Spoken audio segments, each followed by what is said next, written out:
Sadasa kudha torba barakum almaaf kudha saddeet harka fuunee daawwattoota OBN Cyber Media oduu isinitti himna dursa oduu ijoodhanii galla. Dhaloonni safuu fi duudhaasaa dhiisee kan ormaatti rarra'u booddeensaa badiidhaa jedhan ogeeyyiin seeraa fi aadaa.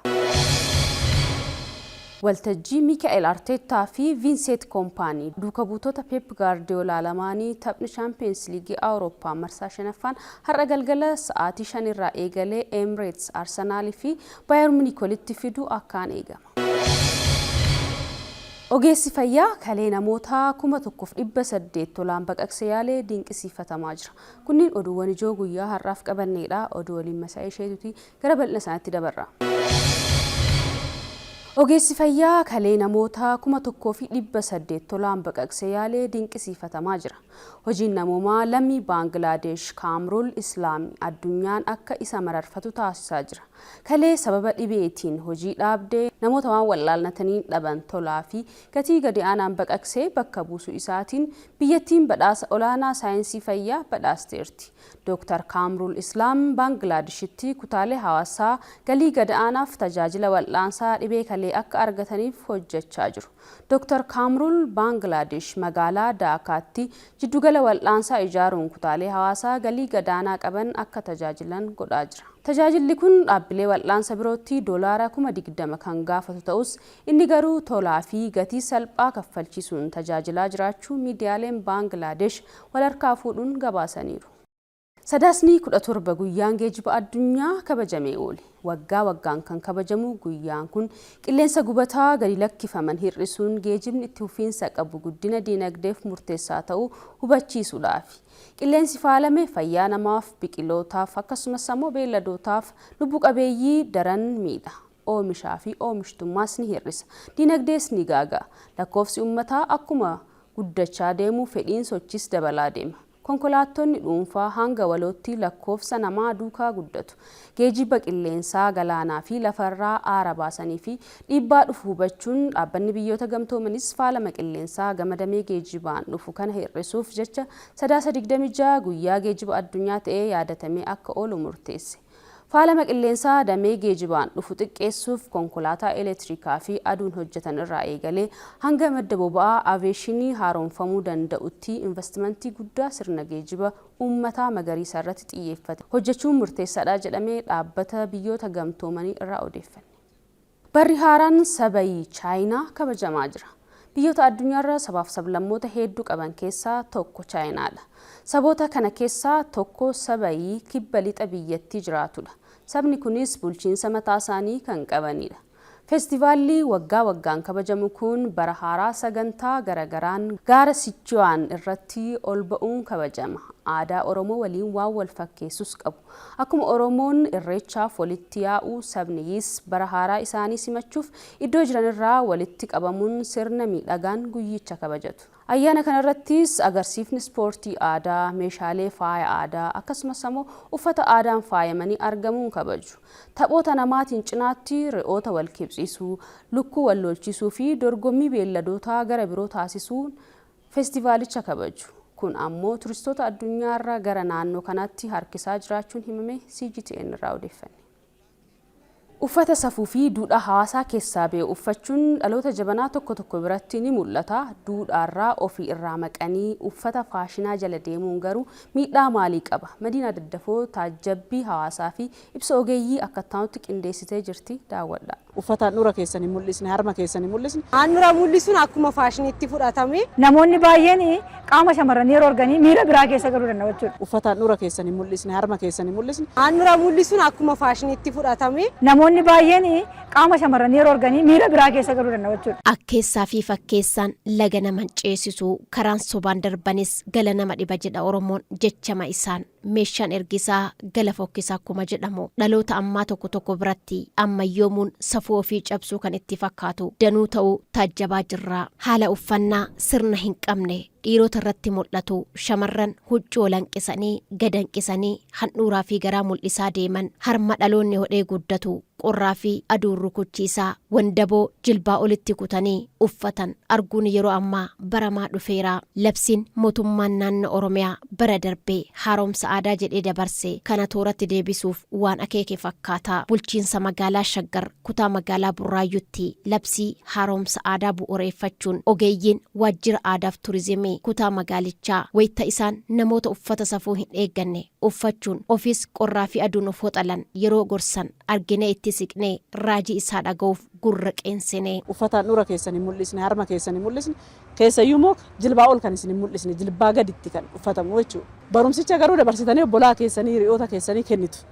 Gaafa san maal taana saba guddaa kana kabaja isaatii fi hamilee isaa eegnee aadaa keenyatti fufsiisnaa jechuudha. Warroota gorsa dargaggootaa kennaafii turan keessaa kan dubbifne uffata safuu fi duudhaa eeggate dhiisanii dhaloonni qullaa deemuun akka ammayyoomutti ilaalan sirrii akka hin taane irratti hubannoo kennaa jirra jedhu. Aadaa biyya alaarraa gara biyya keenyaatti galaa dhufe kanaan handhuura mul'isanii, harma mul'isanii akkasumallee jilbaa olitti ol kutatanii qixuma duwwaa deemutiin wal madaaluun deemamaatiin jira.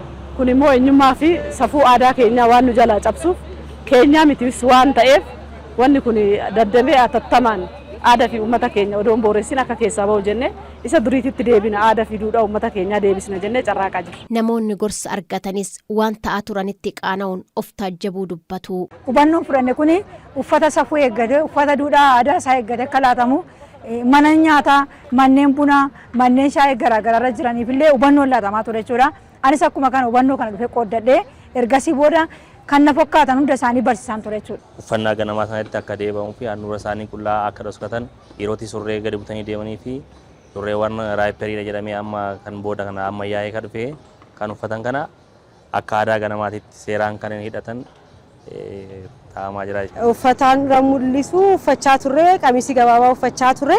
Uffata akka seeroo uffatu dhuguma faashinii hordofuudhaaf uffanna malee konfidensii namaan laatu. Lakafaanis hin baay'ata. Namatti hin tolu.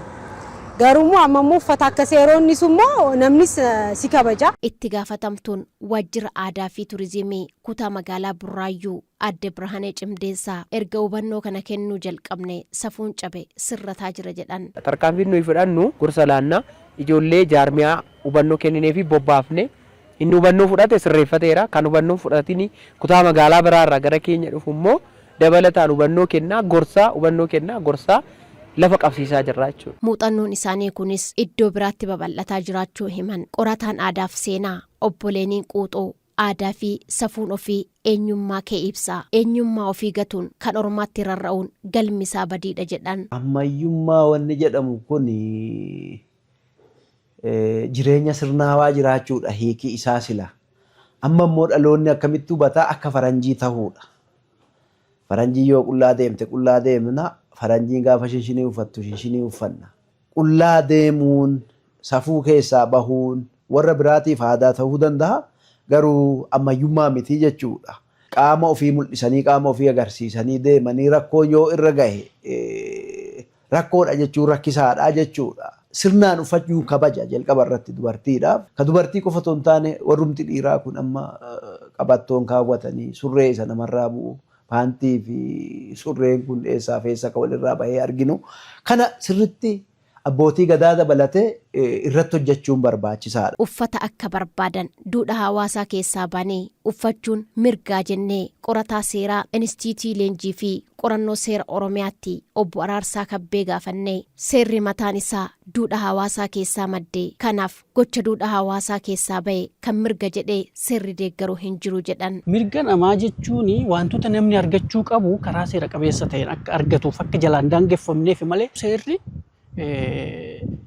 safuu tiksuu fi protect gochuudhaaf malee caafitti bahee maqaa mirga namoomatiin haala kanaatiin kan aga kana geessisu. Isinoo safuu fi duudhaa ofii dhiisanii faashina jala deemuun sirriidha jettu yaada keessan nuuf qooda.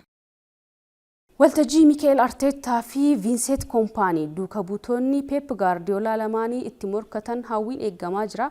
Taphni Champions League Awurooppaa marsaa shanaffaan har'a galgala sa'aatii 5 irratti eegalee Emirates Arsenal fi Bayern Munich walitti fiduu akkaan eeggamaa jira. Habtaama Makonnin xiinxala qopheeffatee jira itti dhiyaadha.